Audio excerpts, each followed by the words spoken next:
السلام عليكم ورحمة الله تعالى وبركاته. كيف حالكم؟ نتمنى ان شاء الله تكونوا كاملين بخير وعلى خير، ويتلقاكم فيديو انتم في افضل وفي احسن حال. فيديو اليوم غادي نشارك معكم مسمن في الفران او ملوي خامر. كيجي لذيذ بزاف، طريقة سهلة مبسطة، مكونات اقتصاديين متوفرين في كل بيت. هنا دهنته بالعسل، زينته بالكاوكاو مهرمش، كيعطيه واحد اللذة، كيجي بنين بزاف. ملي كتاكلو فيه بحال كتاكلو في ملفاي، كيجي خفيف قطني لذيذ بزاف.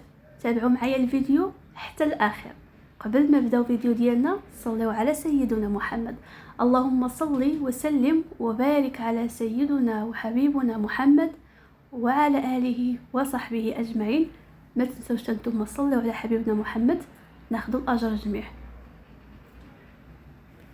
اللي كيبغي المسمن يجيه رطب هشيش، جربوا هذه الطريقة وردوا عليا في التعليق.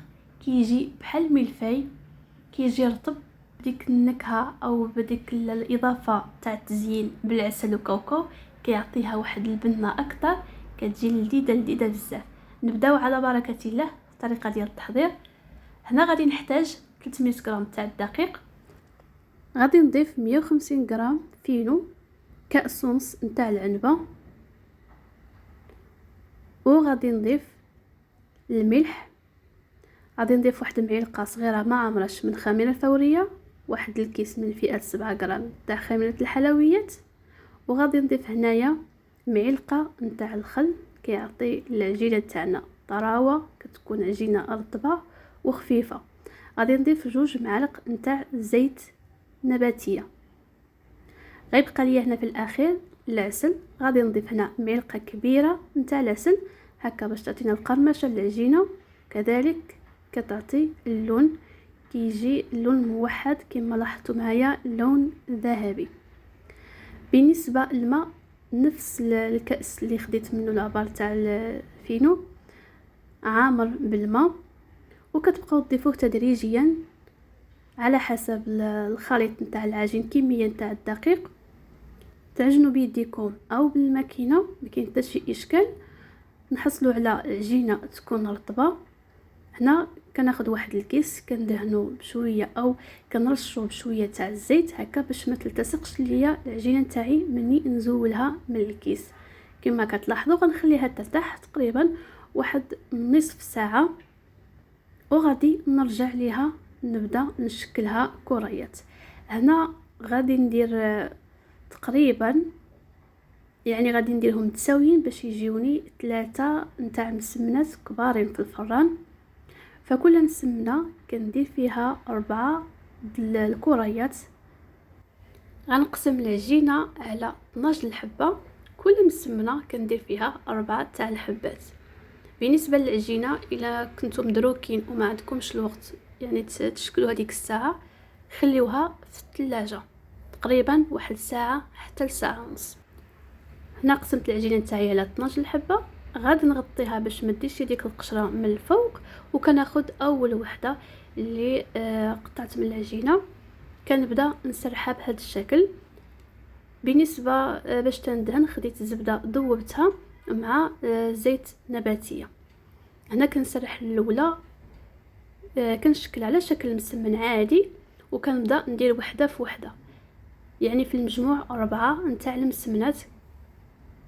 يعني دخلت وحده في وحده. مني كنبغيو نطويوهم يعني كنخليو شويه تهويه باش مني تنفخ المسمن يعني يلقى المسافه او المساحه فين يتنفخ. اتمنى ان شاء الله يكون فهمتوا القصد نتاعي. كنخليها ترتاح غير شويه، يعني مني غادي نجي نسرحها تطلق ليا. انا بغيت نديرهم على شكل ملوي، خديت هذا المول باش يجيني الشكل دائري. نتوما بغيتو تقرصوهم حتى في المقله هكا صغيره، يعني تلصقوها فيها تعطيكم شكل دائري، او تخليوها مستطيله حتى هي كتجي زوينه. انا بغيت نديرهم في الطاوه هكا كبيره، نجم 2 في طاوه واحده. فخديت هذا المول هذا، درت القياس هكا يكون صغير، غادي نحاول غير نشكلها يعني على شكل دائري، وغادي نحيد هذاك المول، وغادي نبدا نبسط في يدي باش نزيد نطلقها شويه، ما نخليهاش تكون يعني في السمك نتاعها غليظ. وهنا ملي غادي نبسطها ما غاديش نرققها بزاف، يعني بغيتها تجيني من الداخل رطبه، ما تكونش رقيقه بزاف. ولكم الاختيار، اللي بغى يرققها اكثر يرققها. فهنا كما كتشوفوا خديت الحجم دائري بهذا الشكل او الشكل دائري، بكا نبسطها شويه بهذا الشكل. العجينه كتكون مرخوفه ورطبه. نفس الشيء غادي نعاود في المسمنه الثانيه، وغادي ناخد واحد اصفر بيضه باش ندهن المسمن تاعي، يعطينا ديك اللمعه وكيكون الشكل تاعو هكا زوين. غناخد واحد شويه نتاع الحليب باش ما تبقاش ليا زفوريه نتاع اصفر بيضه، او ممكن ديروا شويه نتاع الخل او الفاني. حتى الفاني كيعطيها واحد النكهه زوينه، كيحيد لينا ديك الزفوريه نتاع البيض. غندهن المسمنات ديالي كاملين، وغادي ندخلهم للفران. سخنته من قبل، وبالنسبه للفرن كنكون شعلت غير من التحت، كنحط الطاوه نتاعي في الوسط حتى كتبدا الطيب من التحت كتحمر، كنولي كنطفي كنشعل من الفوق باش تاخذ داك اللون الموحد، وكنشعل الفرفره باش تحمر من الجوانب كاملين. واللي بغى يزينها حتى بالزنجلان بعد ما دهنوها بالاصفر بيضه، زينوها بالزنجلان يعني طيب مباشره بلا ما تحتاجوا عاد تزينوها بالكاوكاو او باللوز مهرمش. كتجي صراحه زوينه بزاف، يعني كيجي مسمن مقرمش لذيذ وبنين بزاف. طريقه سهله مبسطه، مكونات بساطين جدا. اللي عزيز عليه المسمن يكون رطب وهشيش، جربوا هذه الطريقه عكس المسمن العادي اللي ما تنضيفوش فيه الخميره. بالنسبه هذا كيتسمى ملوي خامر، كيجي صراحه هائل وما كيضرش نهائيا، زوين بزاف. اللي بغى يديروا حتى من الزرع يعني يكون هكا صحي، كيجي لذيذ بزاف. فهكا كنتقاسموا الافكار مع بعضنا. ما شاء الله عليكم، كل وحده حادقه في دارها. الا كانت عندكم افكار اكثر يعني طريقه اخرى شاركوا معايا في التعليق. فهنا نكون وصلنا لنهايه الفيديو. الى عجبكم طبعا الفيديو ما تنساونيش وما تبخلوش عليا باللايكات نتاعكم والبارطاج والتعليقات نتاعكم الجميله.